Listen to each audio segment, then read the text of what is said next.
Hello, everybody. It's Rookie All-Star Team time again. Let's get right into it. The 1960 team, the second one that Topps named. And here we go with the right-handed pitcher, Chuck Estrada of the Orioles. Estrada led the American League in wins with 18 in 18-11, 3.57. In 61, he followed it up 15 and 9, 3.69. Looks like he's on his way, but like with so many of these young pitchers, he got hurt. The rest of his career, he went 9 and 17 in 62. The rest of his career was 8 and 7. 60 to 67, Orioles, Cubs, Mets.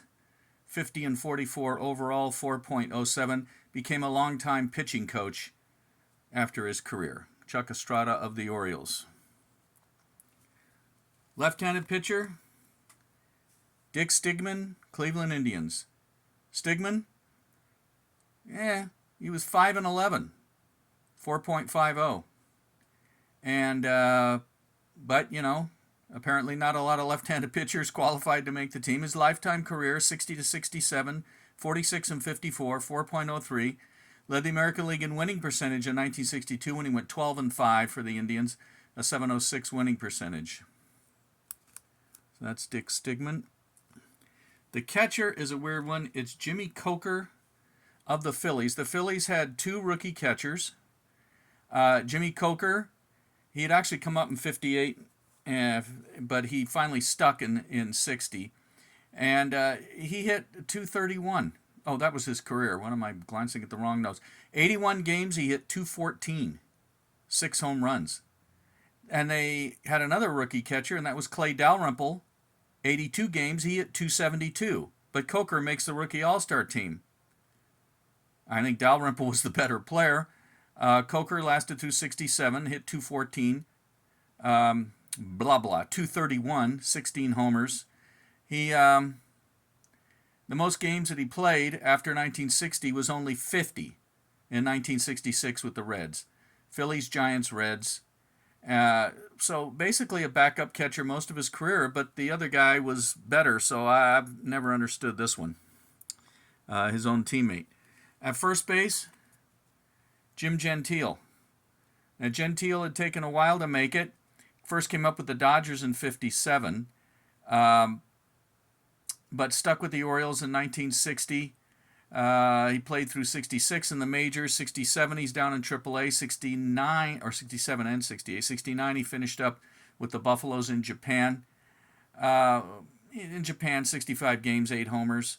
260, 179 home runs in the major leagues. A 6-time All-Star, including both games when they played 2 All-Star games per year in 60, 61, and 62. So those 3 years he played 2 each. Led the American League in RBIs in 61 with 141. His 1960 season, 292, 21 homers, 98 RBIs. As he finally got the opportunity, he wasn't getting with the Dodgers when he went to Baltimore.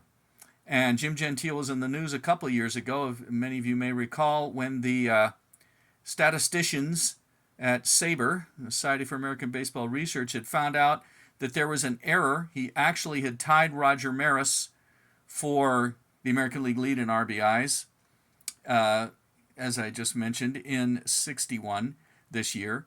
And by doing so, he had in his contract way back then that he was due a $5,000 bonus, and son of a gun, the Orioles had him fly to Baltimore and gave him the check. It was like 45 years late, but they did. Jim Gentile. Second base, Julian Javier of the Cardinals. Now, Javier, in 1960, his card, if you have a guy, it says that there's a rookie second baseman for the Pirates, Manuel Javier. Nope, that's Julian. He never played for the Pirates. He got traded to the Cardinals. His name is Manuel Julian Javier, and he went by his middle name. His son Stan, longtime major leaguer that he named after his teammate Stan Musial. Javier played 60 to 72 Cardinals Reds, only with the Reds his last year. 4 National League champion, 2-time All-Star, 2 World Series winners, 257 lifetime. Solid second baseman, and helped anchor those 3 1960s Cardinals pennant winners. He also was my Spalding model glove I grew up with, which was stolen. Not happy about that. Third base, Future Hall of Famer Ron Santo of the Cubs. Santo, 60 to 74, only the last year with the White Sox. Actually, he was traded to the Angels, but he had a no-trade clause. He didn't want to come to the West Coast, so they shipped him to the White Sox across town, and he finished up with the White Sox. Santo, 277, 342 home runs, 1,331 RBIs, 9-time All-Star, 5 Gold Gloves. Why did it take so long to make the Hall of Fame for him? Ridiculous. Led the National League in triples once and in walks 4 times. Just a great player for the Cubs. That picture you can see taken at Wrigley Field. At shortstop, the American League Rookie of the Year, Ron Hansen of the Orioles. Now Hansen had power, and he's not holding steady. Actually, he'd come up in 58. He's one of those bonus babies that was forced to stay on the roster. Ended up staying in the majors through 72. Orioles, White Sox, Senators, White Sox again, Yankees, Royals. 234, 106 home runs. In 1960, his rookie All-Star year, he was 255, 22 homers, 86 RBIs, won the Rookie of the Year award, and he was a 2-time All-Star, both of the 1960 games. And he had a weird thing happen after 1967. He was traded to the Senators for Tim Cullen. Then a few months later, he was traded back to the White Sox for Tim Cullen. So they were traded for each other before 68 and traded for each other during 68. But during his short stay with the Senators, he became one of the few guys to pull off an unassisted triple play. We go to the outfielders. Tony Curry of the Phillies, and this was basically it for Curry. Curry is the second Bahamian player to make the major leagues after Andre Rogers, who was a couple years ahead of him. In 1960, he was in 95 games for the Phillies, 261, 6 homers, 34 RBIs, made the Rookie All-Star team, got in a contract dispute in 1961. He only played 15 games, hit 194. They sent him down. 5 years later, he makes it back up with the Indians in 1966 and hits 125 in 19 games, and that was his career. So he played 1 full year in the majors, made the Rookie All-Star team. The other times, he just was AAA. He was a cricket player in the Bahamas. Spent most of his career in the minors after his first year. The other 2 outfielders both come from the Dodgers. Both longtime Major League stars. Started off with Tommy Davis. Played 59 to 76. 10 different teams. 3-time All-Star.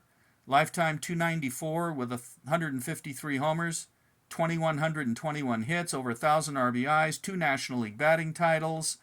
Led the National League in hits and RBIs and batting in 62. He hit .313 in 20 postseason games throughout his career. The professional hitter type guy. In 65, he broke his ankle, the Dodgers World Champion year, and spent most of it injured. 66, he came back. He couldn't run like he had before. Didn't play as many games. Dodgers won the pennant again. After the year, he began his sojourn. In 67, he went to the Mets. 68 to the White Sox. 69, the Pilots and Astros. 70, the Astros and the Cubs. 71, the Athletics. Then he went back to the Cubs. Then he went to the Orioles. He went to spring training in 76 with the Yankees, but they released him right at the end, but the Angels signed him. And then late in 76, the Angels sold him to the Royals, and that finally brought the curtain down. But Tommy Davis, a great hitter his whole career. And finally, the 1960 National League Rookie of the Year, and yes, they forgot the trophy for Frank Howard, the gigantic Frank Howard. 58 to 73, 273, 382 home runs, 1,119 RBIs, National League Rookie of the Year, led the American League in home runs twice, RBIs once, 4-time All-Star. He had come up in 58, but he stuck in 1960, 268, 23 homers, 77 RBIs, got him the Rookie of the Year. I don't know what Topps did with his trophy. He went to Japan in 1974 with the Lions, and on opening day, he hurt his back. After going 0 for 2, he hurt his back, and that ended his career. 1 game in Japan. He's on 2 cards produced by Calbee in Japan in 1974, both highly sought after, and neither one is easy to get. So that completes the 1960 Rookie All-Star team, and we'll do another one next, so thanks for watching. Bye.